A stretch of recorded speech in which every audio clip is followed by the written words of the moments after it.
జై శ్రీరామ్, శ్రీమాత్రే నమః, శ్రీ గురుభ్యో నమః. 2025 సంవత్సరం మే 19వ తారీఖు నుంచి నవగ్రహాల్లో ప్రత్యేకమైన గ్రహాలు 2 గ్రహాలు అవి ఎప్పుడూ కూడా సమసప్తకాల్లోనే ఉంటాయి. అంటే ఒకదాని నుంచి ఒకటి సమసప్తకాల్లోనే ఉంటాయి, అంటే ఎదురుబెదురుగానే ఉంటాయి. ఆ 2 ప్లానెట్స్ ఏంటంటే రాహుదేవుడు మరియు కేతు భగవానుడు. వీళ్ళిద్దరూ కూడా ఎప్పుడు సమసప్తకాల్లోనే ఉంటారు, వక్రగతిలోనే ఉంటారు, ఎప్పుడు కూడా కాలచక్రంలో కాలపురుషుడు కుండలిలో. ఇలాంటి వీళ్ళిద్దరూ ఇన్నాళ్ళు కూడా అంటే మే 18వ తారీఖు వరకు మీనరాశిలో మరియు కన్యా రాశిలో వాళ్ళ సంచారం సాగించారు. ఇప్పుడు దానికి తెరదింపుతున్నారు. వారి సంచారం రాహు భగవానుడి సంచారం మీనరాశి నుంచి కుంభరాశిలోకి వస్తుంది మే నెల 19వ తారీఖు నుంచి. అలాగే కేతు భగవానుడు కన్యా రాశి నుంచి సింహరాశిలోకి వెళ్తారు. వీళ్ళిద్దరూ ఎప్పుడు కూడా అపసవ్యంగానే వాళ్ళ పయనం జరుగుతూ ఉంటుంది. ద్వాదశ రాశులు వాళ్ళకి రాహుకేతువుల యొక్క ఇంపాక్ట్, కుంభరాశి మరియు సింహరాశిలో ఉన్న ఇంపాక్ట్ ద్వాదశ రాశుల వాళ్ళకి, ద్వాదశ లగ్నాల వాళ్ళకి ఎలా ఉంటాయో మనం ఇప్పుడు చూద్దాం. ఇలా మనం చూడటానికి ముందు కొన్ని జనరల్ పాయింట్స్ మనం తెలుసుకుందాము. రాహుకేతువులు కుంభ మరియు సింహరాశుల్లో సంచారము కొన్ని యూనిక్ పాయింట్స్, అంటే ఈ రాశి అని కాదు, ఆ రాశి అని కాదు, ఈ లగ్నం అని కాదు, ఆ లగ్నం అని కాదు, 27 నక్షత్రాల్లో అందరికీ కూడా యూనిక్గా కొన్ని జాగ్రత్తలు తీసుకోవాలి. యాక్చువల్గా కుంభరాశులు రాహు యొక్క సంచారము చాలా విశేషాంశాలతోటి, చాలా శుభత్వాన్ని ఇచ్చే పాయింట్. కాకపోతే ఇక్కడ కొంచెం జాగ్రత్తగా ఉండాలి. ఎందుకంటే కేతు భగవానుడు సింహరాశిలో ఆయన సంచారం చేస్తూ ఉన్నాడు కాబట్టి మనకి సహజ కాలపురుషుడు కుండలిలో పంచమ స్థానము చాలా వాటిని సూచిస్తుంది, మాసెస్ని కూడా సూచిస్తుంది, అంటే పబ్లిక్ని సూచిస్తుంది, పబ్లిక్ ప్లేసెస్, గవర్నమెంటు, ఇలాంటి వాటన్నిటిని కూడా సూచిస్తుంది మనకి సింహరాశి. ఇప్పుడు ఇదంతా ఎందుకు చెప్తున్నానంటే అందరికీ అప్లికేబుల్ అయ్యే విషయము. ఈ అంటే వీళ్ళిద్దరూ 1.5 సంవత్సరం కాలం పాటు ఈ రాశుల్లోనే సంచారం చేస్తారు. వీలైనంత వరకు ఈ 1.5 సంవత్సరం కాలం పాటు ఎక్కడైతే బాగా గ్యాదరింగ్స్ ఉంటాయో, అంటే చాలా హ్యూజ్ పబ్లిక్ ఎక్కడైతే గ్యాదర్ అవుతుందో అలాంటి ప్లేసెస్కి వెళ్ళకుండా కొంత దూరంగా ఉండడం మంచిది. కొన్ని సమస్యలు అవి వచ్చే ఛాన్సెస్ ఉంది. సో ముందే మన జాగ్రత్తలో మనం ఉంటే కనుక అలాంటివి రాకుండా మనల్ని మనం నివారించుకోవచ్చు, అంటే మనల్ని మనం ప్రొటెక్ట్ చేసుకోవచ్చు. అలాగే ఇది చాలా మంచి ట్రాన్సిట్ కూడా. సింహరాశిలో అంటే కేతు భగవానుడు ఏంటంటే జలతత్వ రాశుల్లో విపరీతంగా యాక్టివ్గా ఉంటాడు. ఆయన వృశ్చిక రాశిలో, మీన రాశిలో, కర్కాటక రాశిలో చాలా బాగా వర్క్ చేస్తారు. ఇది సింహరాశి అగ్నితత్వ రాశి అవ్వడం వల్ల ఆయన స్థానాల్లో ఆయన ప్రశాంతంగా ఉండే కేతు భగవానుడు ఈ ఫైర్ స్థానంలోకి వచ్చేప్పటికీ కొంత కొన్ని చిన్న చిక్కులు పబ్లిక్ సంబంధించిన వాటిల్లో వచ్చే ఛాన్సెస్ ఉంది. అందువల్ల కొంత దూరంగా ఉండడము బెటరు. అలాగే వీలైనంత వరకు ఎక్కువగా భగవంతుడితోటి కనెక్ట్ అయి ఉండడానికి కనుక మనం ప్రయత్నిస్తూ ఉంటే, ఒకవేళ మనం అలాంటి వాటికి వెళ్ళాల్సి వచ్చినా కూడా భగవంతుడు మనల్ని చల్లగా చూస్తాడు. మీరు ఏదైనా ఇంపార్టెంట్ పనుల మీద వెళ్ళినప్పుడు ఆ ప్లేసెస్ బాగా క్రౌడీ ప్లేసెస్, సపోజ్ ఎగ్జాంపుల్కి ఇప్పుడు మనం చూస్తే ఎగ్జిబిషన్ వస్తుంది, ఎగ్జిబిషన్లో చాలా క్రౌడ్ ఉంటుంది. సో పిల్లలు గొడవ చేస్తారు తీసుకెళ్ళమని. మనమంటే అన్నీ నియంత్రించుకొని కూర్చుంటాం, కానీ పిల్లలకి మనం చెప్పలేం. కాబట్టి ఇలా ఏవైనా వెళ్ళాల్సి వచ్చినప్పుడు, అనుకోకుండా వెళ్ళాల్సి వస్తే కనుక, ఊరికి వెళ్ళాల్సి వచ్చినా, బయట ఊర్లకు వెళ్ళాల్సి వచ్చినా కూడా, ఈవెన్ ప్రయాణాల్లో కూడా, అంటే బయట ఊర్లకు వెళ్ళాల్సి వచ్చినా కూడా గణపతికి ప్రార్థించుకొని వెళ్ళడము, మళ్ళీ క్షేమంగా వెళ్ళి లాభంగా వచ్చేట్టు మమ్మల్ని కరుణించి దీవించు స్వామి అని చెప్పి ఆ స్వామివారికి గణపతికి దండం పెట్టుకోవడము.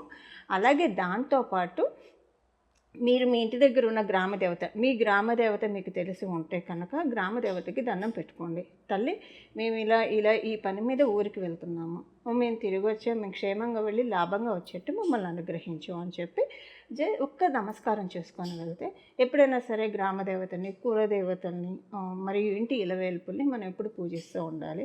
ఇది రైట్ టైం. అంటే ఇప్పుడు మామూలుగా మనం ఎటన్నా బయటికి వెళ్ళినప్పుడు, పబ్లిక్ గ్యాదరింగ్ ప్లేసెస్కి వెళ్ళినప్పుడు దండం పెట్టుకొని వెళ్తే తల్లి మనల్ని చల్లగా తీసుకొచ్చేట్టు మనల్ని అనుగ్రహిస్తుంది.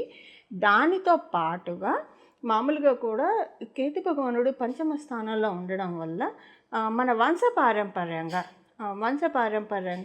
మన ఇంట్లో జరుగుతున్న ఆచారాలు అంటే మన పెద్దల్ని అడిగి తెలుసుకొని వాళ్ళు ఏ ఏ దేవతల్ని పూజించేవాళ్ళు, ఎక్కడైనా ఏదైనా బ్రేక్ అయిందా అది తెలుసుకొని కంటిన్యూ చేయడానికి ప్రయత్నిస్తే కనుక చాలా మంచిది.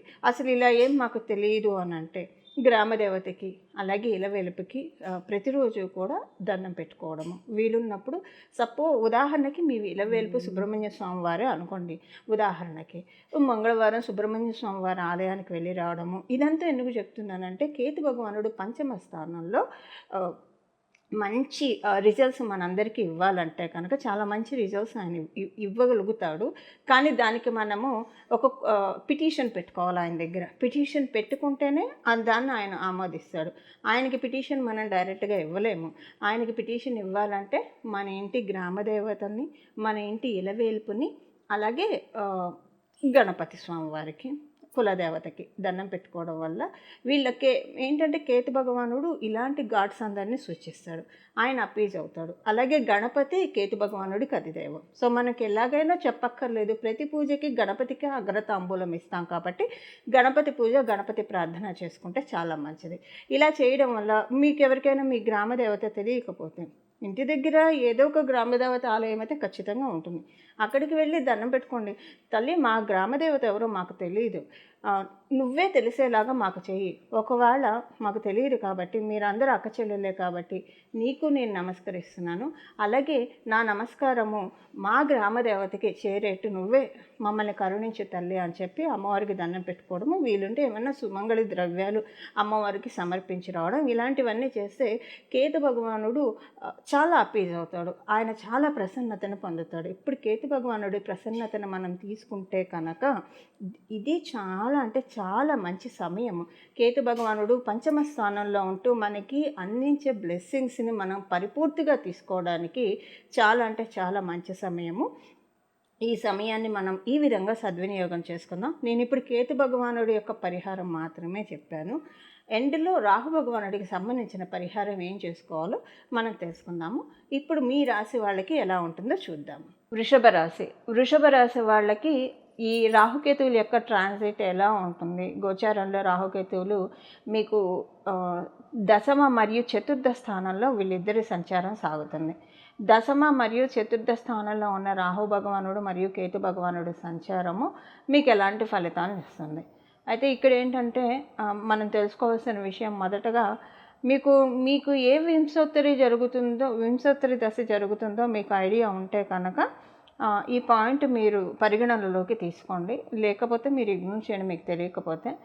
మీకు గ్రహ దశల్లో గురు భగవానుడి దశ, సూర్యనారాయణమూర్తి దశ, అలాగే చంద్రమహర్ దశ, ఈ 3 దశల్లో ఏ దశ జరుగుతూ ఉన్నా సరే మీరు కొంచెం జాగ్రత్తగా ఉండాలి. అంటే ఎలా ఉంటుందంటే కొంచెము పబ్లిక్ ప్లాట్ఫామ్స్లో కావచ్చు, లేదా పబ్లిక్ గ్యాదరింగ్స్లో కావచ్చు, గెట్ టుగెదర్స్లో కావచ్చు, మిమ్మల్ని ఇగ్నోర్ చేసే వాళ్ళే ఎక్కువ అవుతారు ఈ 1.5 year. అంటే మీకు ఈ 3 దశల్లో ఏదన్నా ఒక దశ జరుగుతూ ఉంటే మాత్రమే, అదర్వైజ్ మీకు ఈ పాయింట్ అప్లికేబిలిటీ కాదు. సరే, ఒకవేళ మీకు తెలిసినా తెలియకపోయినా మనకి పరిహారాలు ఉంటాయి. పరిహారాలు ఆల్రెడీ మనం తెలుసుకున్నాము. కేతు భగవానుడికి సంబంధించిన పరిహారం, రాహు భగవానుడికి సంబంధించిన పరిహారం వీడియో చివరిలో మనం తెలుసుకుందాము. సో అది కొంచెం గట్టిగా పట్టుకున్నా కూడా అప్పుడు ఇబ్బంది ఉండదు ఈ 3 దశల్లో ఏది జరుగుతూ ఉన్నా సరే.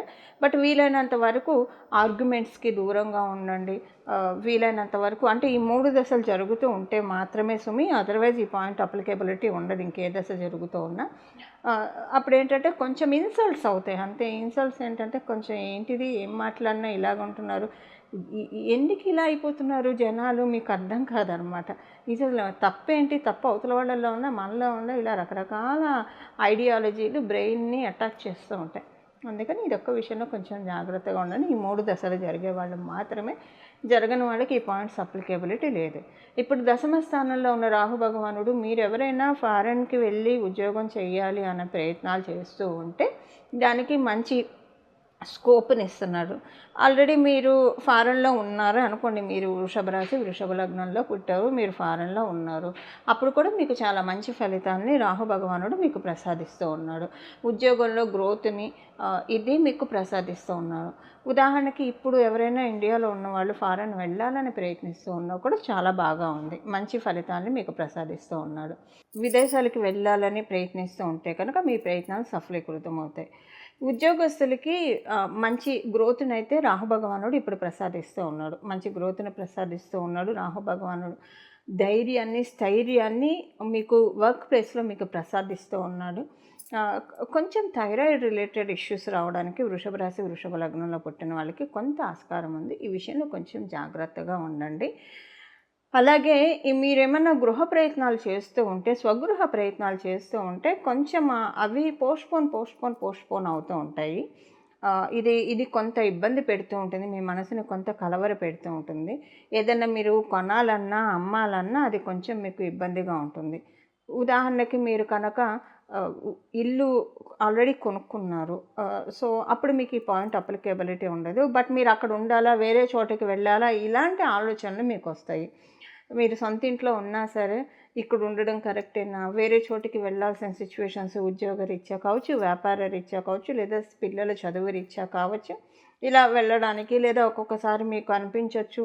ఇప్పుడున్న ఒక మాయ అనమాట. ఎలా అనిపిస్తుందంటే ఇల్లు ఏమంత కలిసి రావట్లేదేమో, ఇలా అనిపించే అవకాశం ఉంది. అందువల్ల కొంత ఉన్న ఇంటిలో నుంచి వేరే ఇంటికి వెళ్ళడానికి ఆస్కారం ఉంది.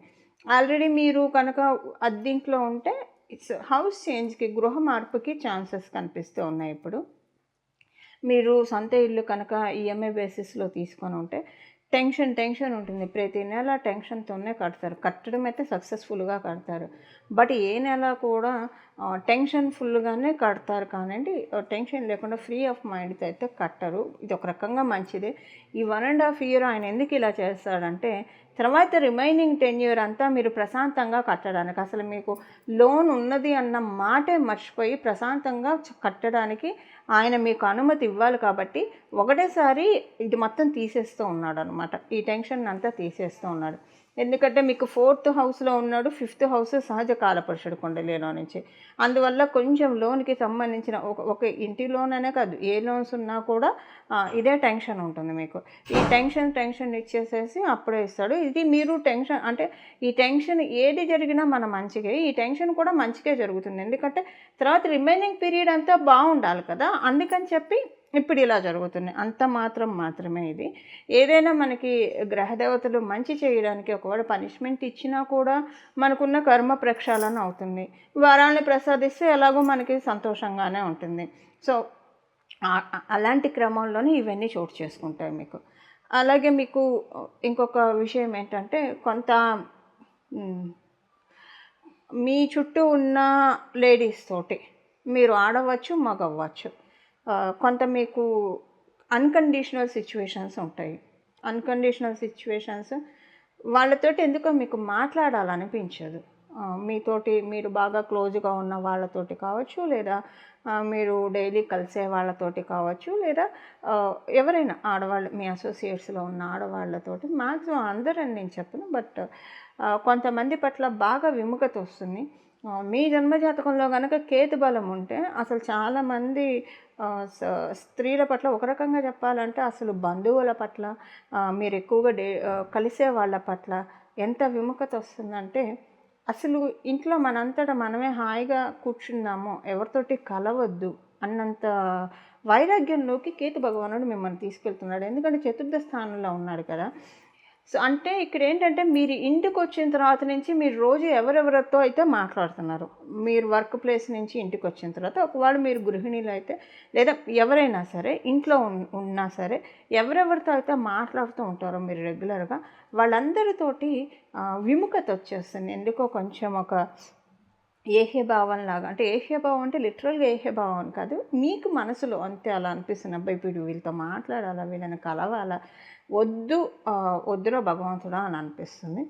ఎందుకు అనిపిస్తుందంటే ఇక్కడ మీరు కనుక ఏదైనా లోన్ కోసం ప్రయత్నిస్తూ ఉంటే ఆ లోన్ రిలీజ్ అయ్యే ముందే ఇలాంటివి అనిపిస్తాయి. అన్ని టైంలో ఇలా అనిపించదు. సపోజ్ మీరు ఏ రకమైన లోన్ కోసం ప్రయత్నించట్లేదు, ఏదైనా కాంపిటేటివ్ సక్సెస్ గురించి మీరు వెయిట్ చేస్తున్నారు, అప్పుడు ఇలా అనిపిస్తుంది. కాంపిటేటివ్ సక్సెస్ అంటే నెసెసరీలీ ఎగ్జామ్ రాస్తేనే అప్పుడే కాంపిటేటివ్ సక్సెస్ అని అనుకోవడానికి లేదు ఇక్కడ. మీరు ఉద్యోగంలో ఉన్నారు, ఉద్యోగంలో ప్రమోషన్ గ్రోత్ రావాలంటే మీ వంతు ప్రయత్నం మీరు చేస్తూ ఉంటారు. సో అక్కడ ఒక కాంపిటీషన్ మనకు మనమే క్రియేట్ చేసుకుంటున్నాం. వ్యాపారంలో బాగా రాణించాలంటే డెఫినెట్గా ఏదో ఒక స్టెప్స్ తీసుకుంటూ ఉంటాం. అంటే ఇది మనకి మనం కలిగించుకునే సెల్ఫ్ కాంపిటీషన్. ఇందులో కూడా విజయాన్ని పొందాలంటే ఒక రకంగా సింపుల్గా చెప్పాలంటే మీకు ఏదో ఒక విషయంలో విజయాన్ని ఇవ్వడానికి లేదా అనుకూలతని చెయ్యడానికి మాత్రమే,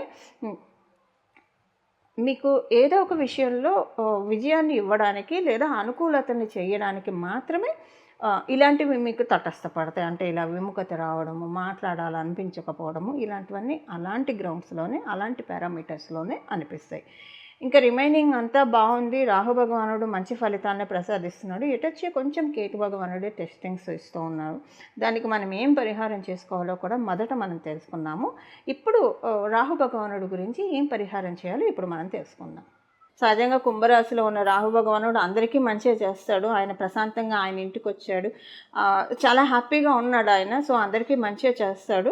కానీ దాన్ని మనము అంటే ఏమంటారు, ముద్దు వచ్చినప్పుడే చంకెక్కాలి, దీపం ఉన్నప్పుడే ఇల్లు చక్కబెట్టుకోవాలి, ఇలాంటివన్నీ మనం చిన్నప్పటి నుంచి వింటూ పెరిగాం కదా. సో ఇలాంటివి మనం సాధించాలంటే ఏం చేయాలంటే, లౌకికంగా కూడా మనం అంతా బాగుండాలి కదా. లౌకికంగా మనకంతా ప్రశాంతంగా ఉంటే పారమార్థికంగా మనం రీచ్ అవ్వచ్చు. బట్ ఎలా ఉన్నా లౌకికంగా పారమార్థికంగా మనం రీచ్ అవ్వడానికి కనుక మనం ప్రయత్నిస్తూ ఉంటే లౌకికమైన సమస్యలన్నీ, ఈ భవసాగరాన్ని ఆయన ఒక చిన్న ఒక పెద్ద సముద్రం, మన సంసారం ఒక పెద్ద సముద్రం అనుకుంటే పరమాత్ముడి పాదాన్ని మనం ఆశ్రయిస్తే ఆ మహాసముద్రం కాస్త ఒక చిన్న కొలన్ని చేసేస్తాడు, మనం దాటడానికి వీలుగా చేస్తాడు. అదంతా పరమాత్ముడే చూసుకుంటాడు. బట్ అందరికీ ఇది సాధ్యం కాకపోవచ్చు ఆచరణలో, ఎందుకంటే లౌకికంగా ఇబ్బందులు ఉంటాయి. సో ఇప్పుడు మనం రాహు భగవానుడికి సంబంధించిన పరిహారం ఏంటనేది చూద్దాం. ఎప్పుడైనా రాహు భగవానుడు ఎవరి ముందు తల వంచుతాడంటే అమ్మవారి ముందు తల వంచుతాడు. ఈ సంవత్సరంన్నర కాలం పాటు కూడా దుర్గా అమ్మవారి ఆరాధన, లలితా పరాభట్టారిక ఆరాధన, ఇలాగ లక్ష్మీ అమ్మవారి ఆరాధన, సరస్వతి అమ్మవారి ఆరాధన, గాయత్రి మంత్రం జపం చేసే వాళ్ళకైతే ఇంకా చెప్పక్కర్లేదు. గాయత్రి మంత్రం అనుష్ఠానం ఉంటుంది కాబట్టి చాలా మంచిది. ఇలా అమ్మవారిని పట్టుకోండి. ఏమీ తెలీదు, ఏదైనా ఒక నామాన్ని పట్టుకోవాలని అనుకుంటే కనుక శ్రీమాత్రే నమః, శ్రీమాత్రే నమః, శ్రీమాత్రే నమః అని మనసులో అనుకుంటూ ఉండండి. అలాగే దక్షిణామూర్తి స్వామివారిని ఆరాధించడము.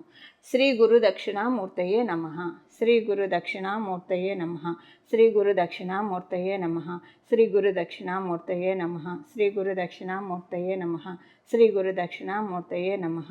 ఇలాగా ఈ స్వామివారి నామాన్ని కనుక 24 అంటే మనసులో ఎప్పుడూ కూడా నామజపానికి తప్పు లేదు కాబట్టి మనసులో ఎప్పుడూ కూడా ధ్యానించుకుంటూ ఉండడం ద్వారా రాహుకేతువులు పంచమ స్థానంలో ఉన్న రాహుకేతువులు అందరికీ కూడా యోగకారకంగా ఉంటారు. అంటే మంచి ఫలితాన్ని, లాభంలో ఉన్న కేతువు చాలా మంచి ఫలితాన్ని ఇస్తాడు. సో ఈ ఫలితాన్ని మనందరం కూడా తీసుకుందాము. ఇలా మనమందరం కూడా రాహుకేతు దేవుళ్ళ యొక్క అనుగ్రహానికి పాత్రలు అవ్వాలని చెప్పి నేను కూడా మనస్ఫూర్తిగా మనందరి తరఫు నుంచి కోరుకుంటున్నాను. శ్రీ గురు దక్షిణామూర్తయే నమః. మంగళం. నమో భగవతే వాసుదేవాయ.